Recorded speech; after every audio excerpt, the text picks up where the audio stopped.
จริญพรท่านญาติโยมท่านสาธุชนทุกท่าน ตอนนี้ก็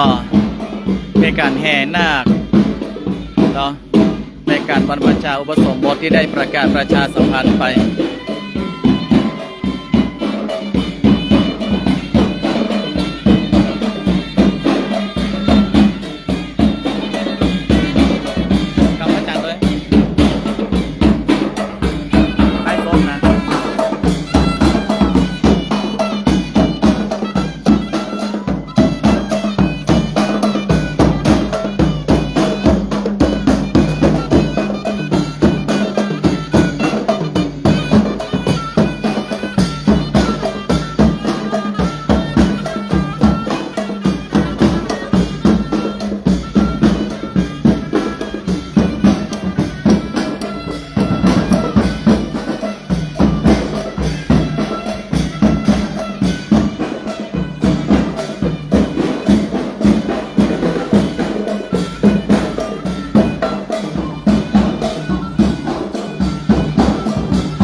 ก่อนถ่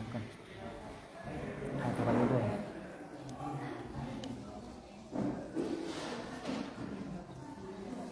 ตอนนี้พอได้แห่นาคเป็นที่เรียบร้อยต่อไปจะได้ผูกข้อมือก็มองว่ามัดมือพระนาคเด้อมัดมือนาคตอนนี้การผูกมือ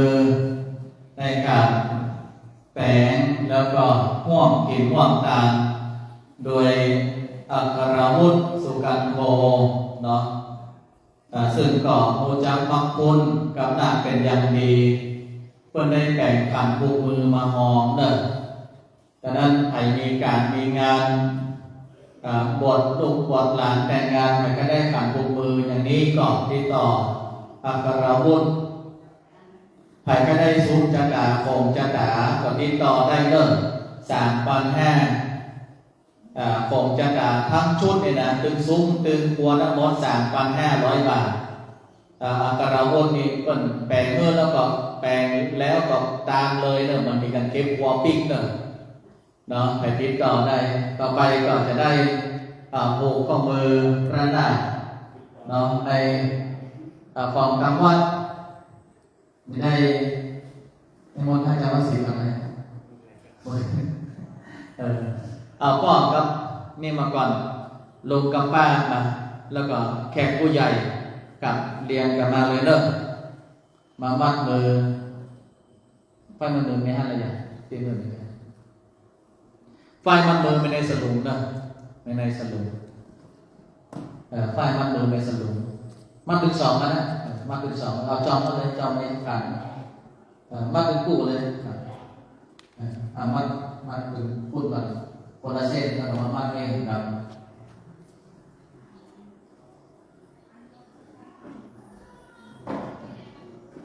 เมื่อมัดมือแล้วเราได้กินข้าวกันก่อนเด้อ